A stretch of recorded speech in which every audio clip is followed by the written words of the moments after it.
Hey Raghunath, tell everyone about our Patreon community. Sure, Kaustubha. The Wisdom of the Sages Patreon community is an incredible online yoga resource. If you like the type of yoga wisdom and culture we share on the show, then our Patreon community is a great next step. This is a listener-supported podcast, and any level of sponsorship will unlock a wide range of live and archived classes, talks, and even workshops. Raghunath teaches, I teach, and we have a host of other excellent teachers on topics ranging from yoga philosophy, asana classes, storytelling, Ayurveda, kirtan, cooking, meditation, and a lot more. We even have an incredible online Bhakti 12-step recovery group. So if you want to check it out, go to patreon.com/wisdom of the sages. All right, let's get it on. Om Namo Bhagavate Vasudevaya. Om Namo Bhagavate Vasudevaya. Om Namo Bhagavate Vasudevaya.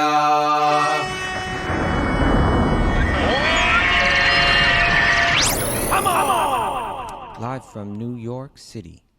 This is Wisdom of the Sages, your daily yoga podcast with me, your host, Kaustubha Das, and our special guest host today, Doyle Gurungaji. Doyle Gurunga, welcome to the show. Thanks so much for having me. It's an honor to be here and to be with everybody.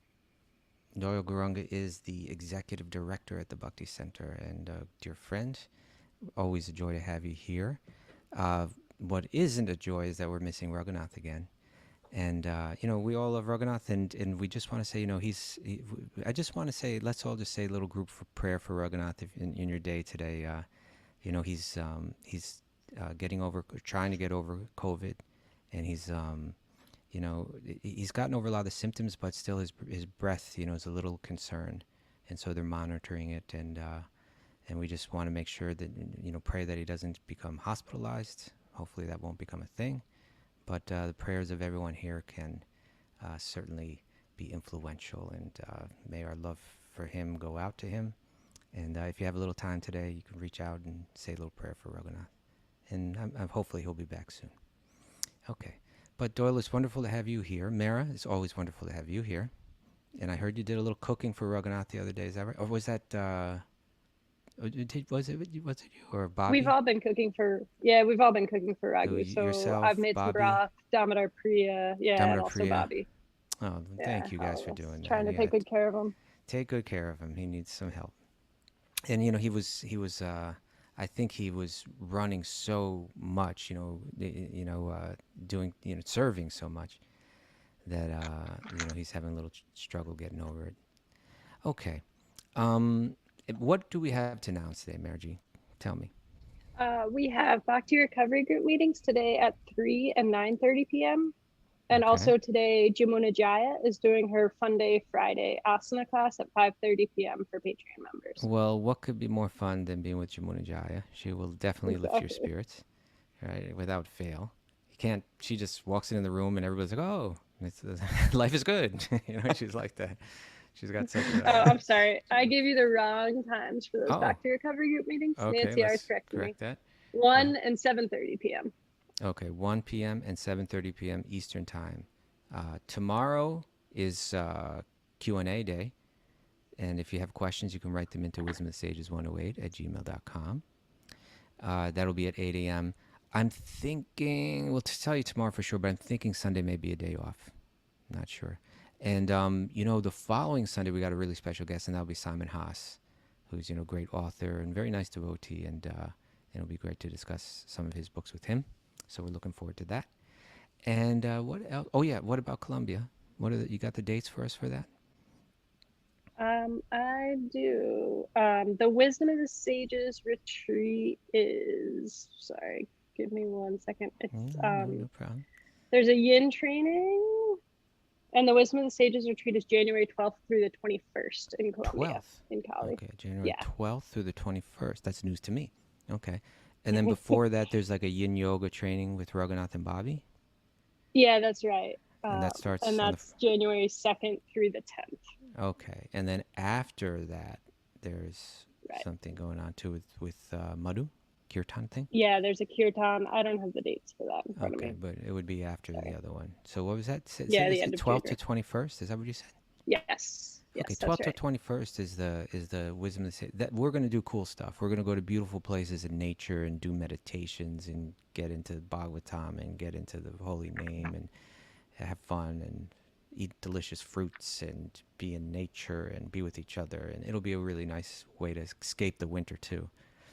So we're looking forward to that. So if you want to, again, if you want more information on that and get on the list, we can't quite sign up for it now, but it should be any day. But if you want to get in there and get more info, then you write to wisdomofthesages108@gmail.com and Mara will take care of you. Okay. Doyle, before we go into Bhagavatam, I thought, it might be nice to read a little nugget today. How do you feel about that? You sent me that nugget, and I it's know. it's quite a nugget. Okay, I sent it to Good you. I one. did send it to you. So this is coming from a woman who was like a Christian columnist. She passed away a few years ago. Her name was Rachel Held Evans. I really don't know anything about her aside from what I just shared, but I liked her nugget, so I'm going to read it out loud and let's hear your thoughts on it. I think it may be very relevant for, this is a group where we're reading Bhagavatam every day, so it's reading.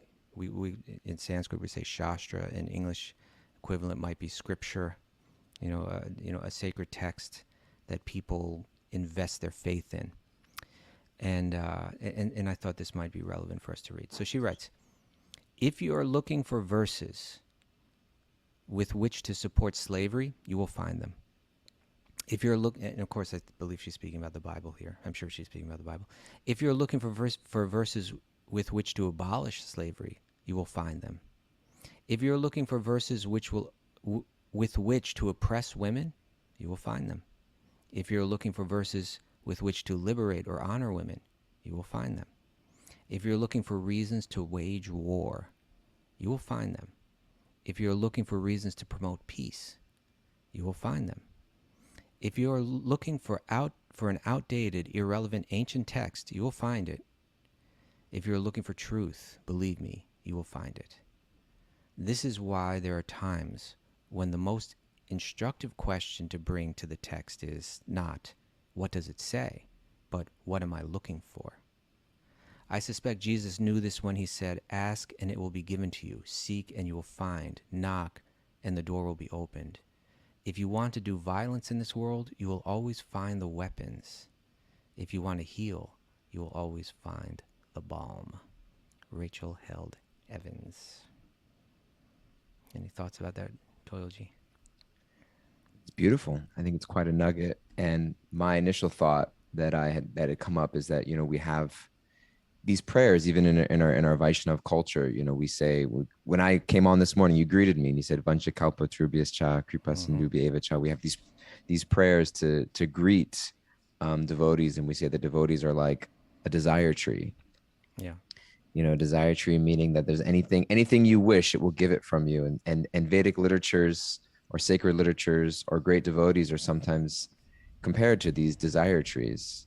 And so, if we approach our spiritual life with a particular type of desire, then we'll find it. We'll totally find it. But the definition we're given of bhakti by Rupa Goswami in our literatures is anyabhilasha dashunyam. It means am I willing to actually, that self-assessment, to set aside those things that I'm trying to get out of my spiritual life or out of sacred literature. It really allows us to see the fruit that is actually given.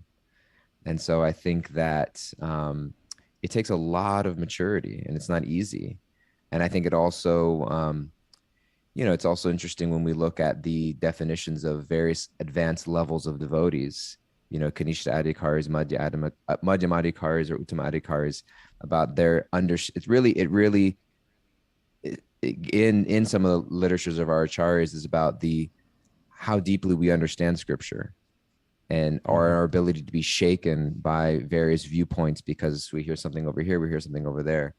And so I think that more than ever, it requires that space to be able to really check my motives at the door. What am I looking for? And I think it's beautiful. Yeah, to quote another quotable source, William Blake, the writer, the poet, he famously wrote that both read Bible day and night, but where you read black, I read white. Mm. Right? And so I think it's profound. The idea that from maybe from a beginner's viewpoint, and even a beginner can be someone who's been doing it for many, many years, but let's say from a more superficial viewpoint, one can think, well, these sacred books are there. If we have faith in them, then we'll accept what they say. And if we accept what they say, everything's very simple because it's right there in black and white. But the fact is, it's not so simple. And people will read this from the same text and come up with very different ideas. And so I liked what this writer was saying, Rachel Held Evans, where she says this is why there are times when the most instructive question to bring to the text is not what does it say, but what am I looking for? So the idea being that our own desires, the impressions within our own mind, our own motives, tend to cloud how we perceive truth. And so therefore, two people that have different programming in their heads are looking at the same text and interpreting it in very different ways. And so she began this by saying, it's kind of a contrast between a compassionate view and a less compassionate view, right? If in terms of slavery, in terms of how women are understood, in terms of peace and war, she's saying that, if I have certain convictions on topics like these, I'll find ways to justify my convictions. And now I'm approaching that text with a particular motive. I want to prove something, and it'll stand out for me. It'll rise right to the top of what I'm looking for, whether it's actually what the text means, whether it's what I'm meant to gain from it, whether it has anything to do with truth. Even I'll find ways to justify what I'm looking for. It also reminds me of Jai Jagannath and I were speaking yesterday on the show, and we talked about this idea that we spoke about, there's a famous instructive verse from Rupa Goswami, Dadati Prati Grinati. It describes the loving exchanges between Bhakti-yogis, how they relate with one another. It's a wonderful verse. We should talk about it more. But, it mentions three things. One is that they give gifts to each other, right? And they give gifts, they receive gifts. And that's part of the culture. It's part of yoga, actually. We may not, people that are unfamiliar with bhakti culture may not even think of such a thing as being yoga. But like a really deep, yogi like Rupa Goswami can understand that how we shape our mind, has a lot to do with how we relate with one another. And so a deep part of that, it becomes important how we respect, honor, love one another. And part of that is giving gifts and receiving gifts. And part of that is giving prasadam, giving food. That actually the food becomes, we see Mara there in the kitchen. She's lighting up. But how we give and receive food is part of it. And then guyam akiti prichati, that how we share what's in our heart. Right? So guyam means that which is, like, let's say, hidden. It's something that's even the word guya means like a cave. So deep within the cave of the heart, that's where we hold the things that are most sacred to us. And one person will share what's in their heart.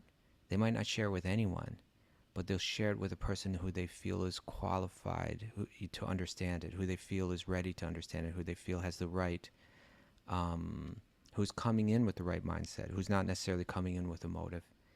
And there's another verse I was thinking of where that word guyam is used, and that I think may relate to all of this, and that's from the Mahabharata, where, and this is a conversation that Raghunath and I have brought up many times on the show, but where Yudhishthira, the elder brother of Arjuna, is being quizzed. He's to save the lives of his brothers, he's been given a list of, I believe it's 30 questions that are very cryptic and very deep, and it seems like it would be really hard to give the right answers to these questions. And one of those questions was very cryptic. It was, what is the path? Right? What is the path? Mara, if we ask you, what is the path? What would you say? Bhakti. I mean, that's not a wrong answer either, I Or suppose. But I'm not sure concise. if it would have worked for him. Yeah. So he's asked, "What is the path?" And he gives this very profound answer. He says, "Dry arguments are inconclusive. A great personality whose opinion does not differ from others is not considered a great thinker." Right? Which is very interesting, right? In others, he's saying, well, how do we understand what is the path? How do we understand what is truth? How do we understand what is a path? A path is something that you follow, right? So how do we understand what to follow? He's saying there's logic. We can argue it, based on logic. But, sometimes one person is just better at arguing, than another, right? They've got more skills in debate. But it may not actually be that they have a deeper understanding of what truth is. So he says dry arguments are inconclusive. Okay, scratch. That's not going to work, And then he says a great personality whose opinion does not differ from others is not considered to be a great thinker. And so we see that, in academic fields, that people enter into those fields of, of trying to show a path or trying to argue. And the idea is I need to drag someone else down to establish my own position, and that's what theses are all about, like so-and-so wrote this, but, here's where they were wrong and here's where I'm right. He goes, simply by studying the Vedas, which is what we're discussing here, like, right, looking at scripture, looking at Shastra, looking at the Bible, or looking at the Bhagavad Gita or whatever, simply by studying the Vedas, which are variegated. The Vedas are written, all the Vedic literature, some of it's written for people in a certain time, place, and circumstance. Some of it's written for people that are coming with a certain motive, and other parts of it are being revealed to people that are have let go of a lot of those attachments, and you get different instructions and so on. So they're very variegated. So simply by studying the Vedas, which are variegated, one cannot come to the right path by which dharmic principles are understood. It takes more than just looking at this book, right? He says the solid truth of dharmic principles is hidden. It's guyam, right? Where is it hidden? It's hidden in the heart of the unadulterated, self-realized person. Consequentially, as the Shastras confirm, one should accept whatever progressive path the Mahajanas, the great souls, advocate. What a deep answer, right? Mayor basically said the same thing. Mayor said the same exact thing, but here Yudhishthir goes into more detail. But I think this is so important. It's something that I've been thinking about a lot lately, and I've been mentioning on the show a little bit. This idea, okay, within the heart of that, I can see, here's 10 different people that read Srimad Bhagavatam or read Bhagavad Gita or, are at least in name Bhakti-yogis. And each one of them is reading from the same text, and some of them have wildly different understandings about, and how this plays out, about practice, about who's on the right path, about social issues, on so many different levels, they're disagreeing. And some seem to be very deep, some less so, some more concerned with externals, some less so, some, you just get wide varieties of people. But as we go deeper into our spiritual life, we're trying to get beyond the superficial level, and we're trying to see who embodies the deeper message of this, who is developing genuine love for God in the way that these texts are prescribing, without rationalizing away whatever shortcomings are there, justifying them, arguing in favor. Well, but you see, does this person actually have a deep sense of love for God? Does this person have a deep sense of love for every living being? Has this person been able to let go, of their attachments? Have they been able to let go of their fears, especially? And that kind of person can approach that text, as you were saying, right, without any separate desire, and hear the message, actually hear and understand that message, and then one can follow that person, where I see that the most ripe fruits, of devotion have blossomed or have grown. well, then that can stand as evidence of who really understands this. And then I can be guided by that person along the path. And so I think bhakti has a lot to do with aligning one's own heart with a person whose heart is very pure, you know. And by that, what I mean is that if I take a very pure-hearted devotee, and we've been reading over this week, we've been hearing about, say, the qualities of the sadhu: tolerant, merciful, friend to every living being. They have no enemies. They're peaceful. They abide by the teachings of the scripture. Beautiful qualities, and we can see who's embodying those qualities, and see how they respond to circumstances in life. The tolerance that they have, the kindness that they have, etc. And we can recognize, here's a situation that I'm in, and here's my response to it.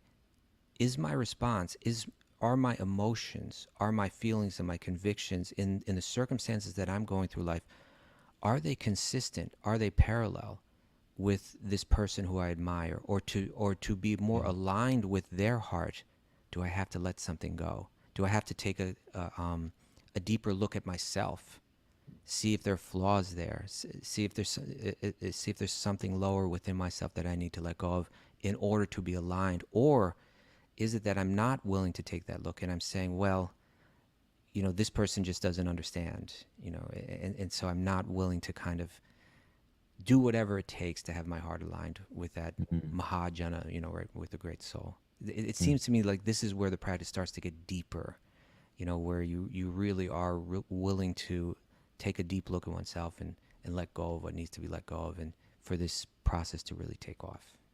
Yeah, man, I love it. There's so many things coming to my mind. Please. But one of the things, there's so many different places. I'm thinking of so many places in the Bhagavad Gita. But before that, I was just thinking of, you're talking about the sadhus and the great souls, and I was thinking of like an example, like someone like Raghunath Swami, for example. Mm-hmm. If you ever have the opportunity to, sometimes if you ever ask Maharaj like a personal question or an instruction, that you can sometimes see that it's not always easy to get like his real, complete, honest opinion about something. Not because he's being duplicitous, but because he's reluctant to really share how he feels unless he sees that you're going to take it seriously. Mm-hmm. Or that that you actually really want to hear what he has to say. Or there's kind of like, sometimes we ask a question hoping that we'll find there's that phrase or definition that justification is a function that the intelligence performs in service to the ego. Yeah. Or rationalization. Rationalization. Yeah. And so rationalization is with the intelligence in service of the false ego. Intelligence serves the false ego. And so this idea of like really give his opinion when he sees, okay, this person is fully open to actually hearing what I have to say and wanting to follow through with it, as opposed to hoping that I'll say something that might lead them towards where they want to go anyways. Yeah. And so you can see that in a practical example. And I was just thinking of Arjuna. You were quoting the Mahabharata and the Pandavas, and I was just thinking of Arjuna in the beginning of the Bhagavad Gita. It was like every single thing he thought about himself was just stripped away. It was just broken. It was just broken. Initially it was almost kind of like, it's when you read the first chapter of the Gita, he's just spinning his wheels. He's just like going through it. It's like, I win an unrivaled kingdom, and I go this, and I go that. And it's like he's going through all the scenarios. This way, I'm not going to be happy that way. He's going through all the scenarios in his head, and at the end, it's kind of just like, plops down at the end and just puts his bow down. And then he says, and then he even says, "I will not fight." Mm-hmm. And then even in that conclusion, he's not happy. He's like, because it's like, okay, I will not fight. There's no need to discuss. There's nothing going on here. I will not fight. Okay, Arjuna, go away. You've made your decision. But he's like, he's still like, can't tell me what to do. He can't accept that decision. He's just and he's like, I'm a great warrior. I'm a great all this stuff. It just completely all breaks down. And in my notes, because I was reading chapter 1 and teaching it, it was like, what needs to, like, I welcome breakdowns that lead me towards the breakthroughs. Mm-hmm. And I think that and I love how you shared, like, what do I need to let go of, this conception that I have, in order to really open myself up to truth. And then what I was thinking later on in the Gita, and the real heart of the Gita in chapter 10, where Krishna says, Tesham satadayuktatam bhajatam pratipurvakam, that those who are dedicated to serving me with love, meaning that, in the beginning of the 9th chapter, Krishna says, because you're non-envious of me, Yeah, love I'll means apport no personal separate motivation. Yeah, right? which is so interesting. I think it's that same word is there. What is it? Verse 9:1. Yeah. Oh, what? The Guya? word guya is there. Yeah. Most You secret of know, all secrets. most secret of all secrets. Because why? Because you're not envious. Yeah. Why? Because you don't want anything from me. There's no ulterior motive. Idam tute guya tamam pravakshami anusuyave. I'm speaking this greatest guya secret to you because you are anusuyave, because you're not envious. And what is envy? Envy means I want something that you have and there's some malice behind it. Mm-hmm. And so it's like, and then later on 10th chapter, if you're serving with love, I will give Didami Buddhi Yogam Tam, I will give the intelligence by which you come to me. So I'll actually give you the fruit of what is actually I have to offer you, because you're not coming to me for anything. Therefore, I'll give you the greatest thing. We find that through all the prayers of, Prahlad Maharaj, Dhruva Maharaj. It's like, I don't want, Dhruva Maharaj had a motive initially, but it's like when they get to that point of like, I don't want anything. Okay, I'm going to give you everything, and it's the most beautiful thing. It's like, okay, I heard Raghunath Swami say this once in a class, and it was so powerful because it rings with me. He was like, if you're approaching Krishna for material desires, or you're approaching Krishna for some fame or recognition, he said, you'll get that. And that's all you'll get.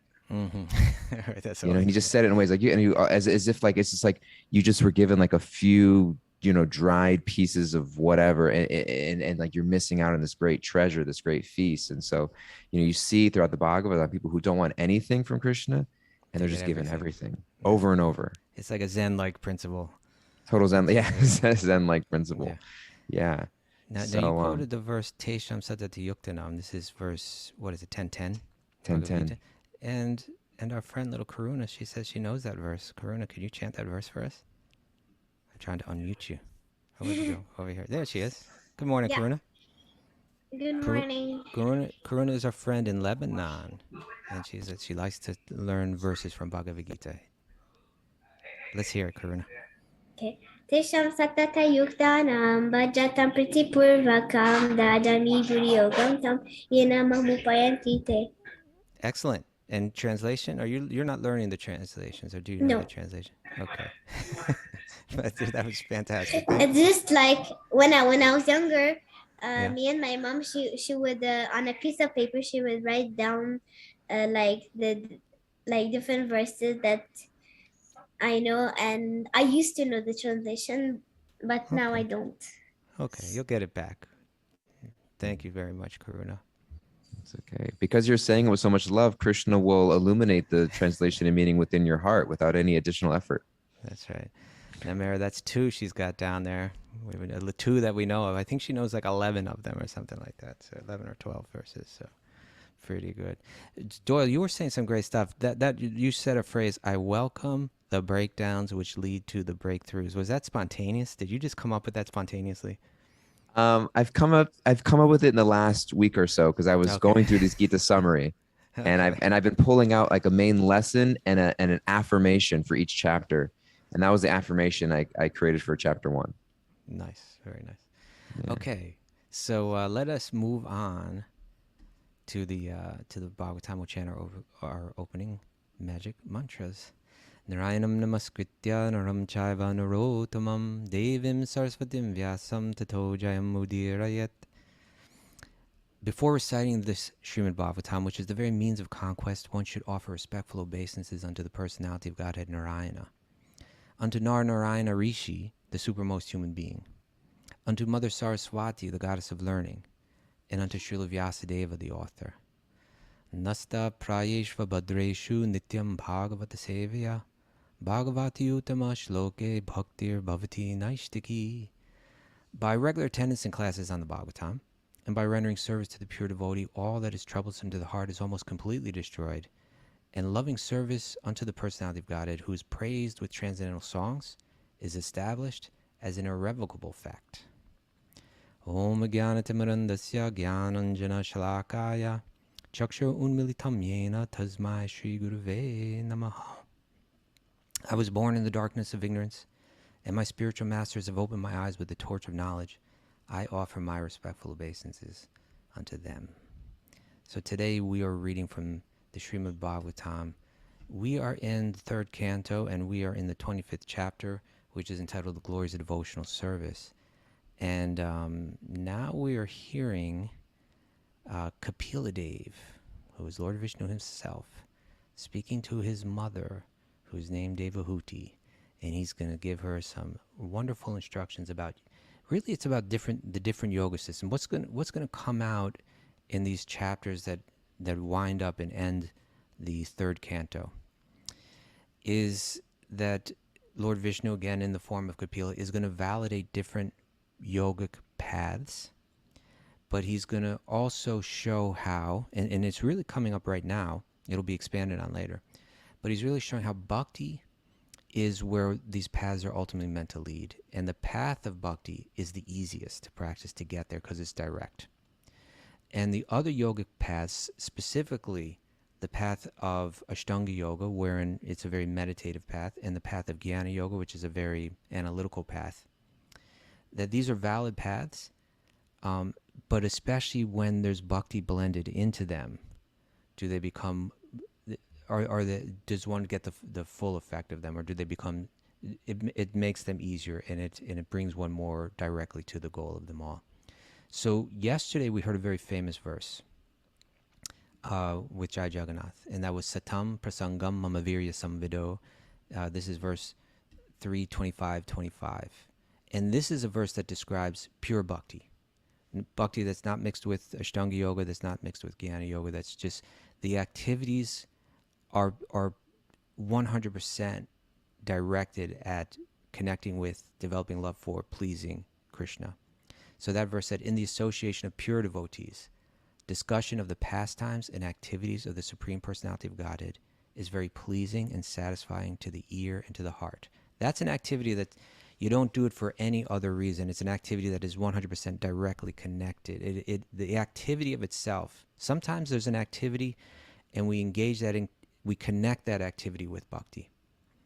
Even the other yoga paths like Ashtanga Yoga or Jnana Yoga, or even like, say, our occupation or something that we do, we might connect it with bhakti, but the activity could be performed for other reasons.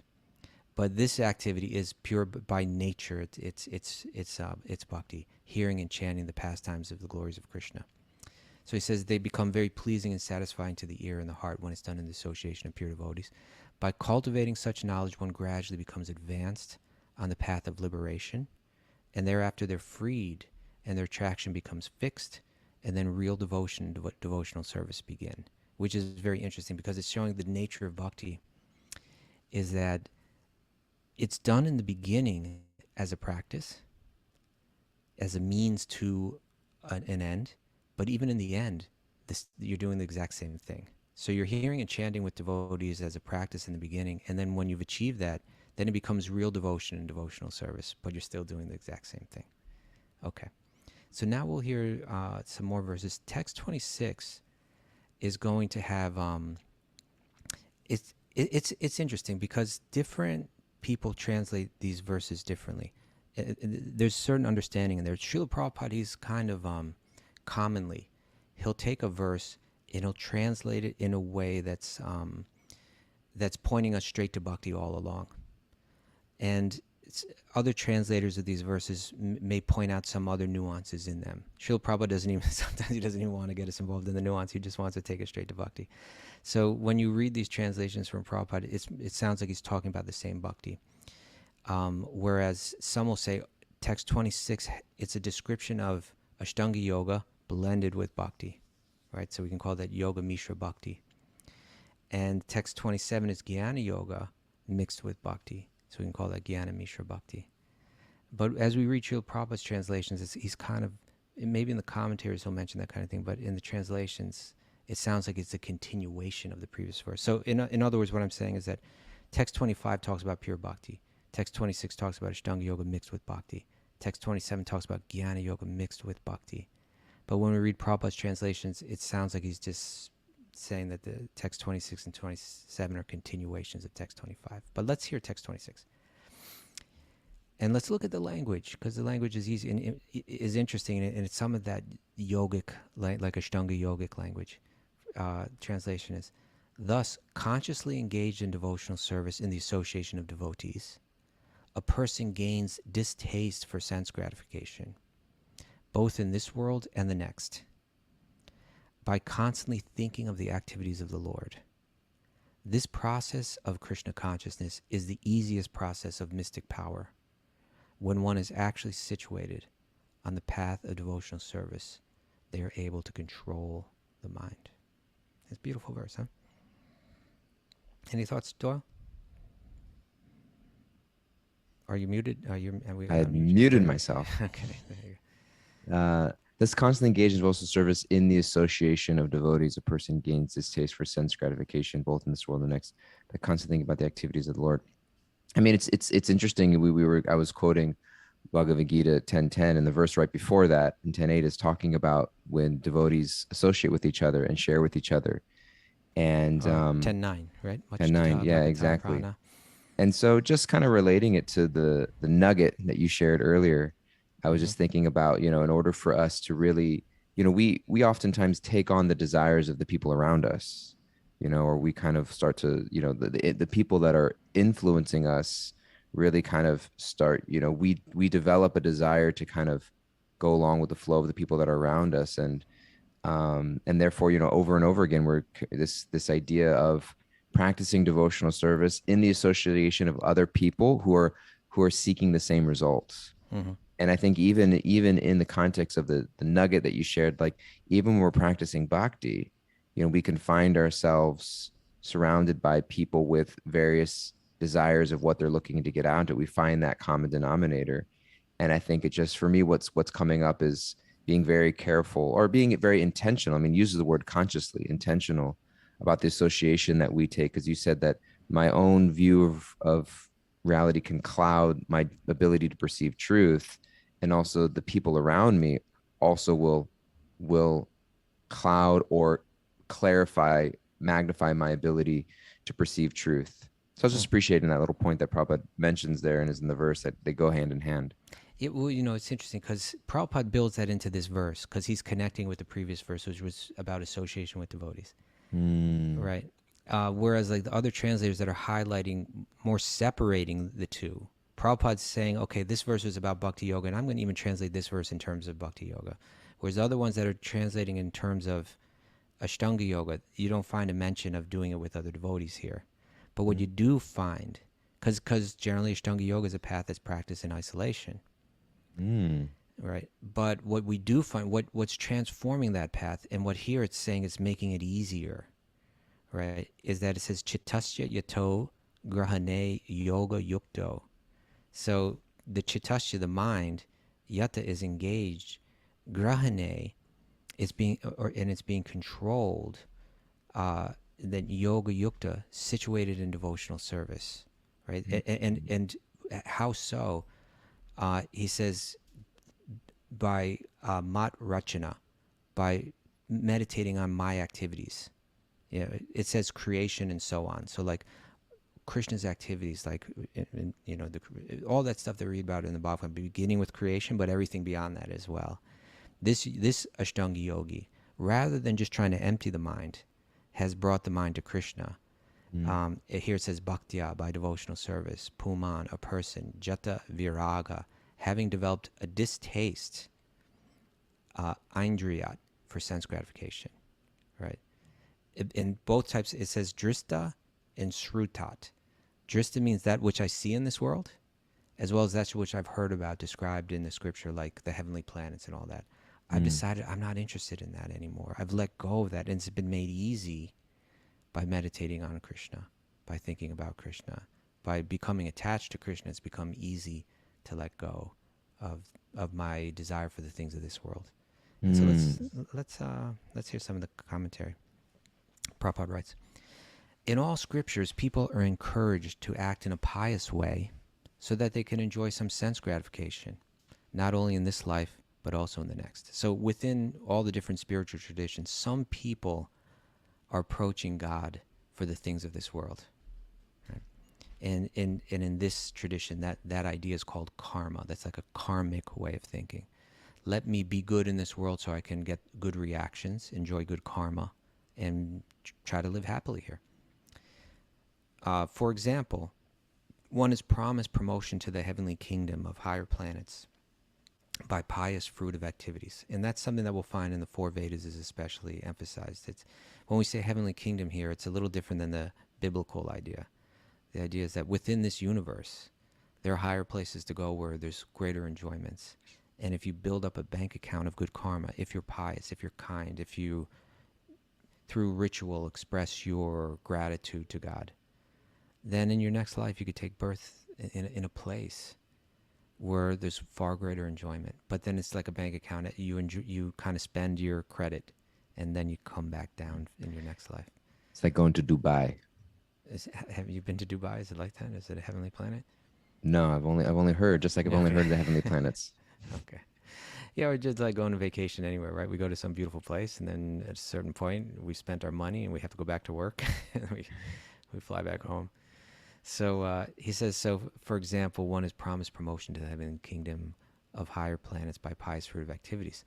But a devotee, but a bhakti-yogi, they're not interested in, right? They're not, even like we were saying before, right? The Vedas are variegated, right? Some of the instructions are how to do exactly that, because it's considered a step up from not showing gratitude, from not acting piously.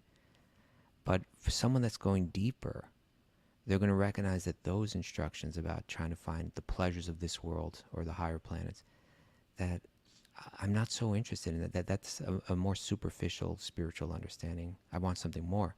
So he says, but a devotee, in the association of devotees, prefers to contemplate the activities of the Lord. They're more interested in developing love, right? How he has created the universe, how he is maintaining it, how the creation dissolves, and how the spiritual kingdom of the Lord's pastimes are going on. Right? That's what we read in Bhagavatam. That's what we discuss in the association of the Bhakti-yogis. There are full literatures describing these activities of the Lord, especially Bhagavad Gita, Brahma Samhita, and Srimad Bhagavatam. The sincere devotee who associates with devotees gets the opportunity to hear and contemplate the subject of the pastimes of the Lord, and the result is that they feel distaste for so-called happiness of this or that world, in the heaven or on other planets. So it's something that's being stressed as in these verses as we've been reading, that these descriptions, with people commonly write off as like Hindu mythology, that the deeper yogis, they understand it in a different way. Like an academic may approach it and say, oh, there's this Hindu mythology, there's some lessons to learn through it and so on. But the deeper yogis that are actually within that tradition, they look at these texts and the stories that they tell as a higher truth coming from a higher realm that has a very powerful potency to it, not only to give moral instruction, but actually to transform one's mind, to transform one's heart, and to reestablish the arising of our true nature, which is divine love. So he goes on, the sincere devotee who associates with devotees gets the opportunity to hear and contemplate the subject of the pastimes of the Lord, and the result is that they feel distaste for the so-called happiness of this world, right? It's elevated them to a higher vision, a higher understanding. The devotees are they're not interested in the so-called happiness, the external things of this world. The devotees are simply interested in being transferred to the personal association of the Lord. And they have no more attraction for temporary so-called happiness. This is the position of one who is yoga yukta, one who's fixed in mystic. It's yoga yukta meaning, yukta means, the English word commonly quoted that yukta is related to. Be yoked? Yeah, to be yoked, right? Like a yoke is that big, like wooden thing that, like if you have two oxen and you kind of link them together with a yoke, right? So yukta means like that, like you bring two things together. And yoga means like that. Yoga yukta means I've been connected, here in this sense, connected to God, connected to my divine source, reconnected to my divine, like a leaf is connected to a tree, yukta, connected through yoga, connected through my meditation. I've reconnected myself with that divine source. So one who is fixed in mystic power is not disturbed by the allurements of this world or that world. They're interested in the matters of the spiritual understanding or the spiritual situation. This sublime situation is very easily attained by the easiest process, bhakti yoga, right? It says Rijubir Yoga Marg Hai. A very suitable word used here is Rijubi, or very easy. Right? This is the Rijubir Yoga Marga. Marga means the path. The yoga path that is Rijubir, which is very easy, is when it makes it easier when one's meditating with love, right? When there are beautiful pastimes and adventures of love, and the mind easily attaches itself to this rather than trying to empty the mind in isolation. So he says there are different processes of yoga marga, attaining yoga perfection, but this process, devotional service to the Lord, is the easiest. Not only is it the easiest process, but the result is sublime. Everyone should therefore try to take this process of Krishna consciousness and reach the highest perfection of life. Beautiful. Beautiful. And it mentions, and the devotees are simply interested in being transferred to the personal association of the Lord. I just keep going back to that nugget that you shared in the beginning of like our interest, of where we're going. And for me, I was always just making these connections with the Bhagavad Gita. I was connecting also, this is also outlined in the second chapter of the Gita, where Krishna says, Vyavasyatmaka buddhi, where he talks about having that one focused, aimed attention. Mm-hmm. And he says that when you are bahushaka, you have all these other desires, you're going to get pulled in different directions. And interesting, in this verse, you mentioned that the distaste for what's been seen or what's been heard. Krishna mentions that also very specifically, where he says that become those who are fixed, become all detached from all that has been heard and all that is to be heard. Right. And so this idea of just like, really, the devotees, like my real focus, I just want to be engaged in service. I just want to be transferred to the personal association of the Lord. Arjuna, I'm non-envious. I just want to know and I'm willing to have everything stripped away in order to just know what that means for me. And so I think it's beautiful. And it's so interesting. Prabhupada is so conversant with Vedic literature that he's kind of pulling it together and weaving it in here, these purports, like the heart, the message of the Gita, the heart of the Bhagavatam. He's kind of putting it all right there for us in a way that, as you said, even if it's not there in that direct translation, you might get other places, but he's like, say, this is what's actually being spoken about here. I love where you're going with the Bhagavad Gita, because it's just really, because there also, it's fascinating. We read from Mahabharata earlier in the show, where Yudhishthira points out that if you go to the Vedic literature, the broader Vedic literature, it's so variegated that people are going to argue for different, this is the right path or that is the right path. And all of that Vedic literature is it's the empowerment of Krishna working through the words of Srila Vyasadeva, right? As a sage, and he's called Shaktivesha Avatar, right? Which means he himself is not Vishnu, but he's been given the Shakti, or the power of Vishnu, to compose the literature. So it's Vishnu or Krishna working through him. He's writing down this vast body of yogic texts, which are being presented to a wide variety of people, coming forward with on a wide variety of motives or levels of depth. Right? And so you have the Vedas, composed by Vyasadeva, empowered by Krishna, that are speaking about how to enjoy this world, but do it in such a way where you're not totally degrading yourself, but you're gradually uplifting yourself, right? And those are valid instructions that are helpful for humanity. But when one wants to go deeper into spiritual life, they have to look at those very instructions and say they no longer apply.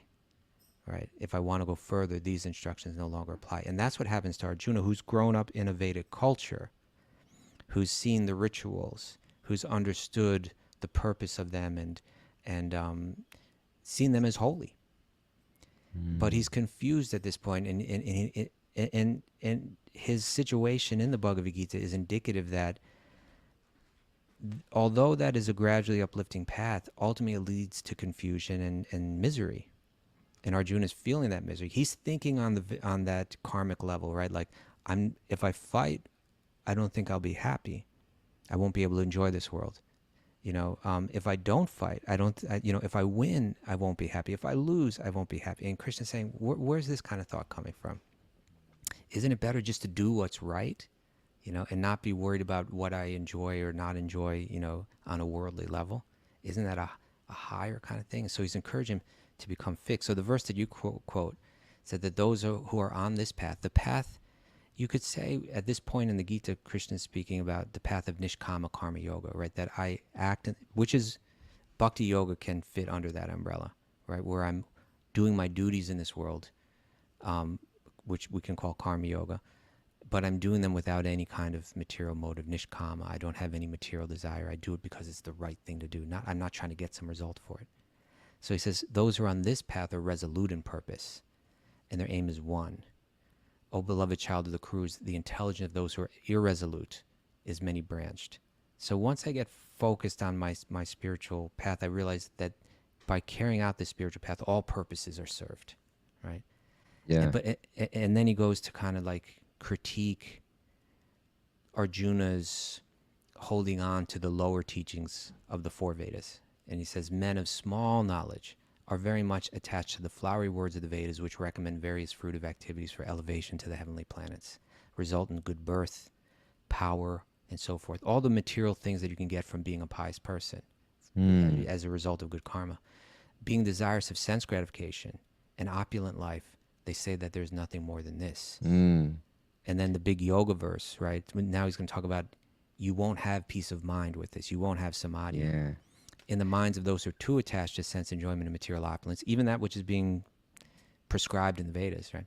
And who are bewildered by such things, bewildered by their desire, right? Now I approach Shastra and I read one thing because my desires are bewildering me, right? And who are bewildered by such things, the resolute determination or samadhi for devotional service to the Supreme Lord does not take place. I got a hot tea question for you, Kaustubha. Okay. There's a verse in Bhagavatam, with previous canto of Srimad Bhagavatam, a great prayer by a great Vaishnavi who says something similar to this when she's approaching Krishna. Oh, that's Kunti, who prays that only those who are materially exhausted, right? Yes. How does it? Do you know the Sanskrit? Janmaishwar Shibir Ede Mana Puman something Akinchana Twamakinchana Gocharam. Twamakinchana Gocharam, which means that you are the property of the materially impoverished. That one who is too puffed up with searching for material wealth, beauty, or coming from good birth or intelligence in some ways cannot approach you with sincere feeling.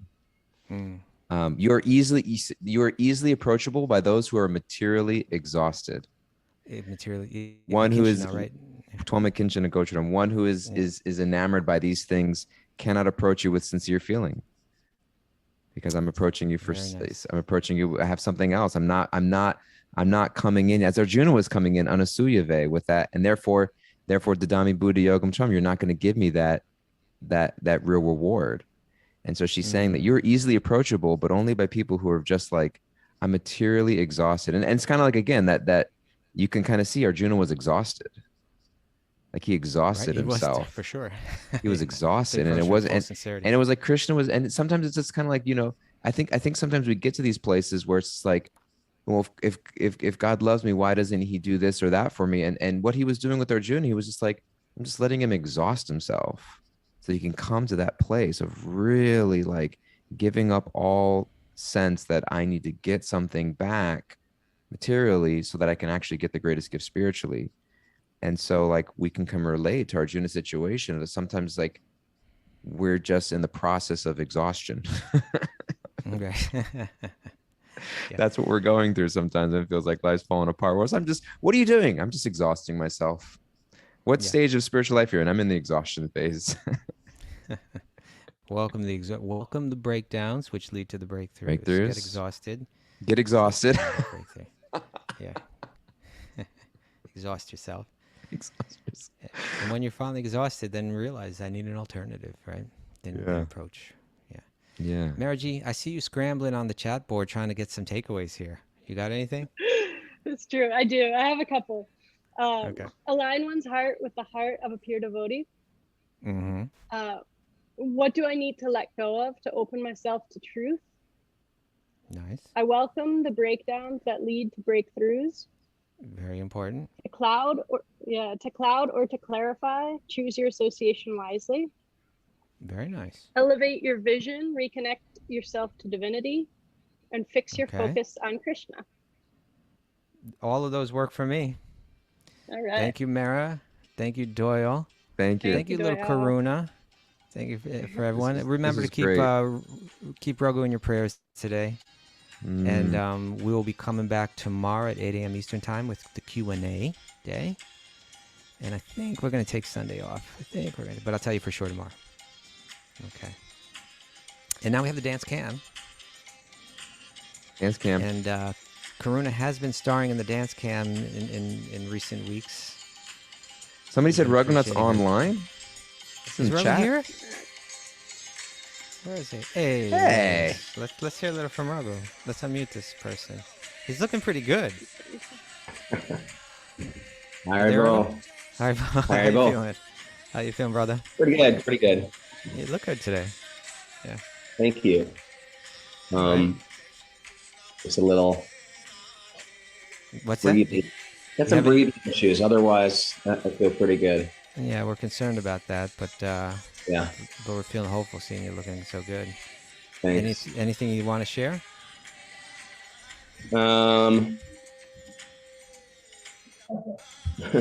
love No. the one you're with. Okay.